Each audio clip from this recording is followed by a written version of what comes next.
principe de Diagnologie, qui est vraiment un outil d'aide au diagnostic, c'est de les aider par un raisonnement rationnel à aboutir à une gamme diagnostique et éventuellement même à un diagnostic précis. La complexité de ce type de système-là, elle est multiple. Un, c'est d'avoir une base de données qui est très importante. Et surtout, il faut que les images soient taguées, il faut qu'elles soient référencées de manière très précise pour qu'elles aident le radiologue. Et ce référencement-là, le principe de tagage, il est fait vraiment par des radiologues.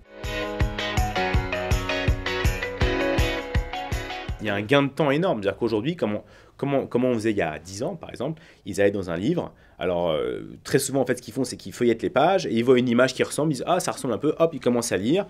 Et alors que là, c'est le raisonnement inverse. C'est-à-dire qu'en fait, ils disent « Mon image que je ne comprends pas, elle est dans le foie, elle est comme ci, comme ça, elle est comme ça ». Et en fonction de ces données-là, de manière très, très rapide, ils ont un diagnostic en même pas 45 secondes ou 1 minute. C'est très, très rapide. Aujourd'hui, le site est gratuit, ça fonctionne dans la mesure où je vous dis on a 4000 membres.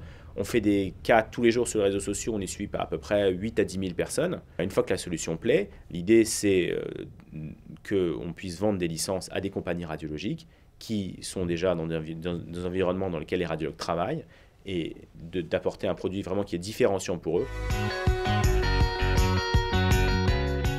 Globalement, plus les radiologues sont experts, moins ils aiment ces solutions-là, parce que ça remplace leur expertise. De manière très rapide, on arrive à des diagnostics qui sont souvent similaires à ceux qui sont proposés par des gens qui sont très forts.